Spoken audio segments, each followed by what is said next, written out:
All right, team.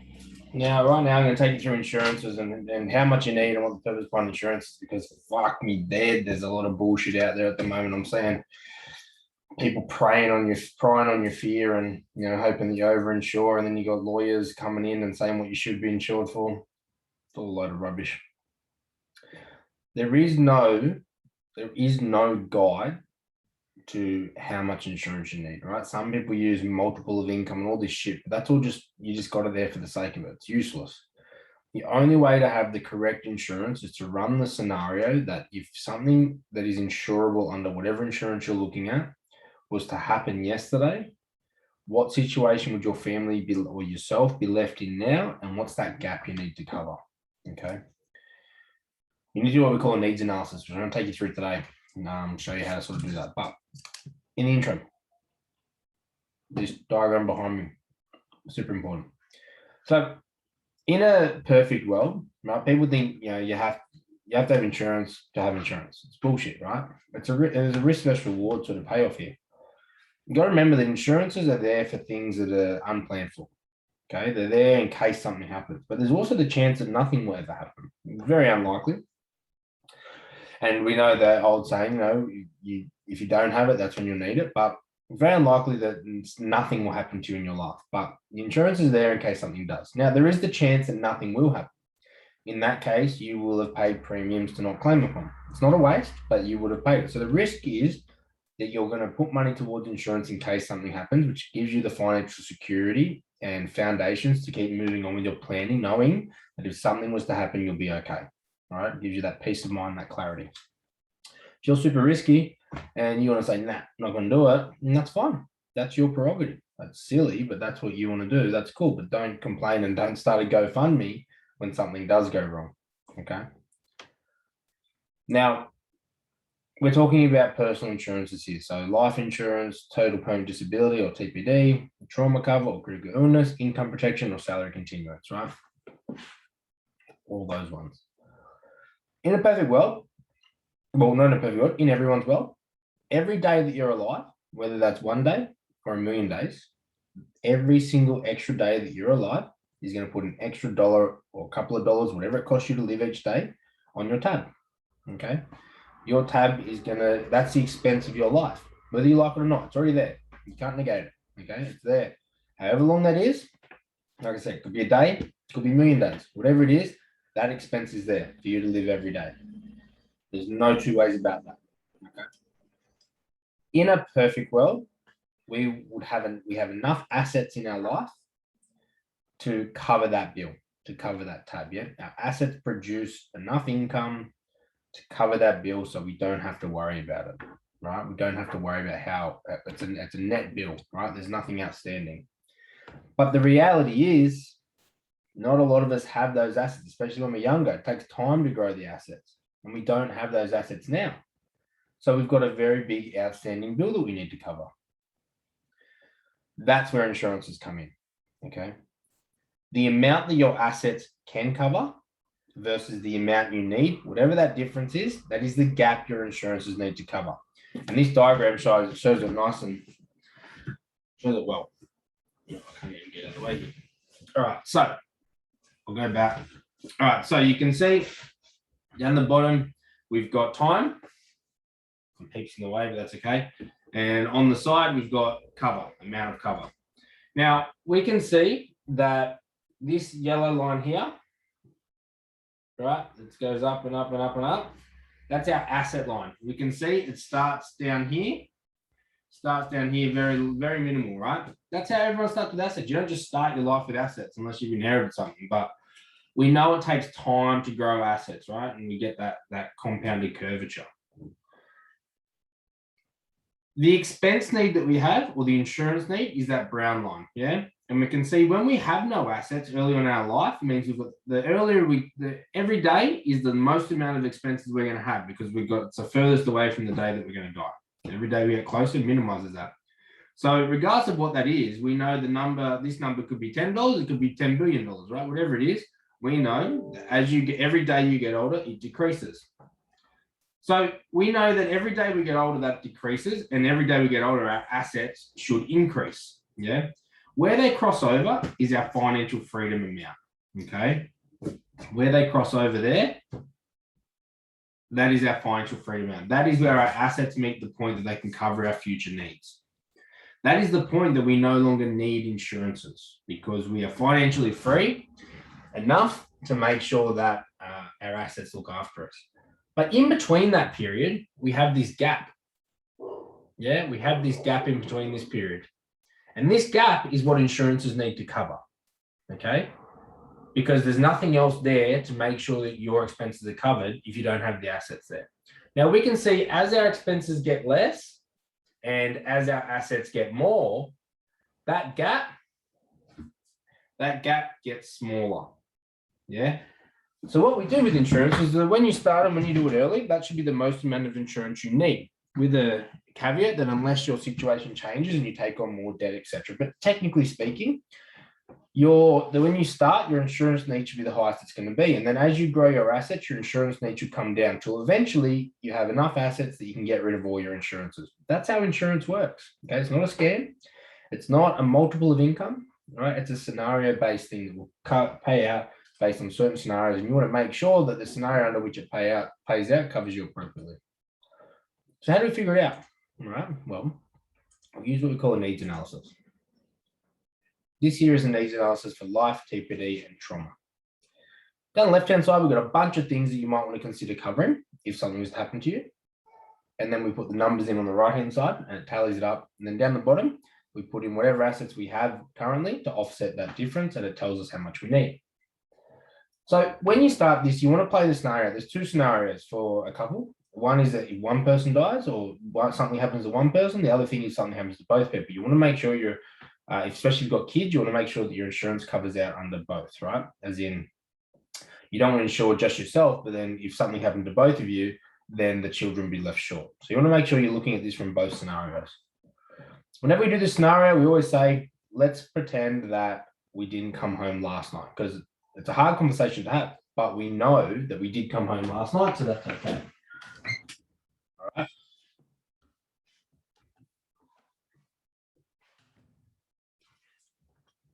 Oh, boys, I understand that.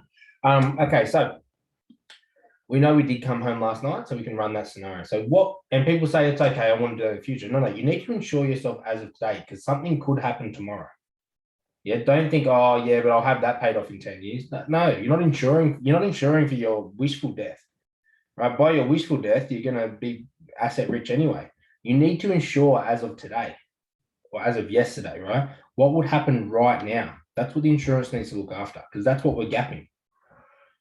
So say, rightio, first scenario, you might have a mortgage. Okay, well, we want to leave the partner the home. Make sure they don't have to work and pay off the home. We want them to still go to work, but they have to pay off the mortgage, because that's going to be hard on one income. So let's pay off the mortgage.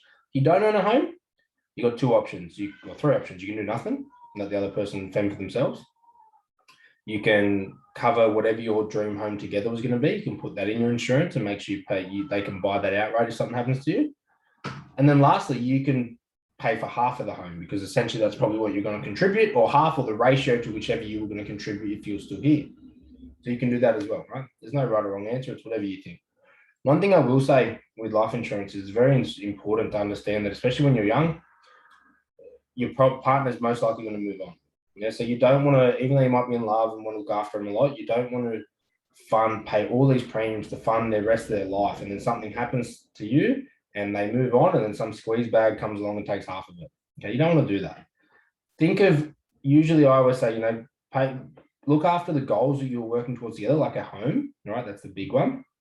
Look after the kids, make sure their education's covered, make sure anything that you want to. One nice little thing that we do with our clients on this front is ensuring there's enough money there that the surviving partner can buy a gift from the partner that's passed every year for that kid to keep them in their memory. That's always nice as well. You can do that through a trust distribution. And then the other one is, maybe 3 to 5 years or something, so the partner can grieve and get their shit sorted. And then after that point, all they're going to do is just go back to work to fund their own retirement and live and survive, right? So that's the option on that one. You can see you've got education. You can literally put whatever you want in there. You can fund whatever, as much or as little as you want, but this is just some guide ideas. This is the most common scenarios we try and look after.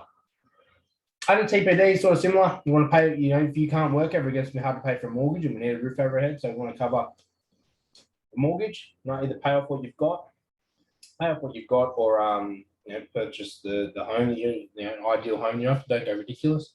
Want to cover medical costs. We don't know what your medical costs are going to be, so we just use statistics for that. People around our age is about $250K for the rest of their life. And then we want to do education for the kids and all that stuff that you do as well. Anything else you want to do, maybe a couple of years of income for the partner to help look after you. And then we want to look at a carer, okay? Because it's going to put too much strain on the relationship for one person. We're looking at probably $600K, probably get you a part-time or full-time carer for quite a few years. So there's an option there as well.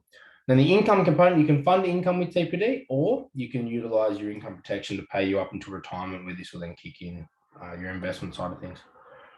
Trauma is then there for cancers, heart attacks, things like that may kill you, but you may be able to get through the treatment and might not take you off work for too long. In that instance, we want to make sure that you have the choice to care for yourself the way you want. So we put some money aside for medical treatment, usually 100, 150K, depending on your age. And then we put some money aside to allow for you to take time off work and recover if the doctor doesn't deem it necessary because it's not bad enough, or, whatever the case is, treatment isn't long enough, etc. So we usually put 12 months worth of living expenses in there so that you can have the choice to take time off if you want. Put in whatever else you want, fill that in, and then down the bottom you add in whatever your current assets are. That'll offset and then tell you what your total need is, what your shortfall is going to be. If you do have investments and assets that are generating net income, I've got an asset, like you've actually got passive income coming in, then we can put that down the bottom here, and that can be like how much you're currently self-insuring yourself for, and then that'll take off the total as well. And the next one, income protection. Okay, you are the biggest asset in your life. Every $10,000 you earn makes you a $200,000 asset for every 10 grand. So if you earn 100 grand, you're a $2 million asset. You earn 50 grand, you're a $1 million asset, etc., etc. As a household. Every 10 grand is worth $200,000 an asset. Now, if you earn 100 grand a year and you don't care for yourself, like you're looking at all these other investments and shit, if you had a $2 million asset, a $2 million investment portfolio, you'd pay attention to that, wouldn't you? So why the fuck aren't you paying attention to yourself? Because nothing happens without you.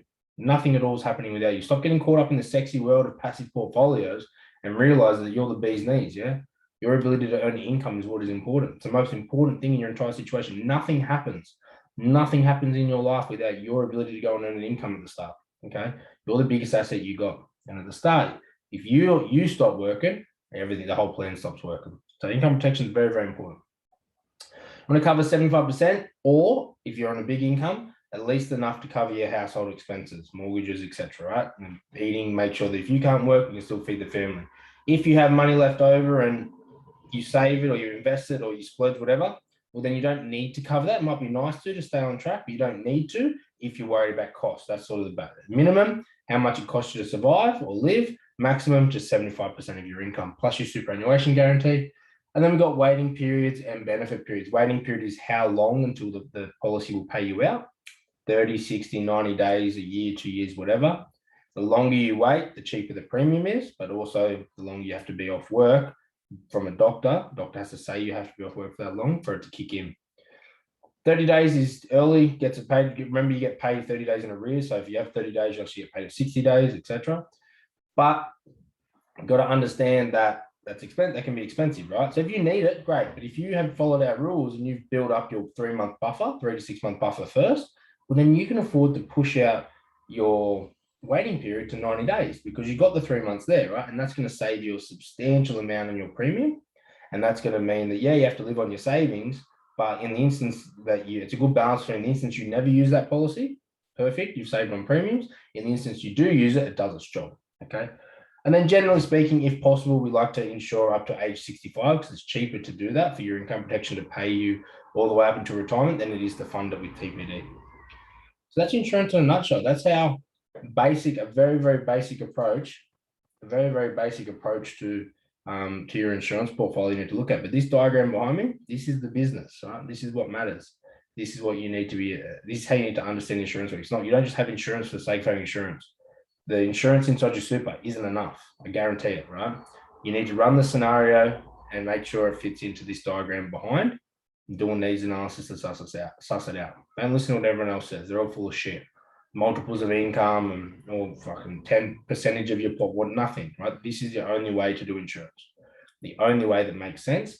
The only way that you're going to balance premium versus what you actually need, rather than just having cover for the sake of having cover. If you have any questions, reach out. Otherwise, I hope this helped.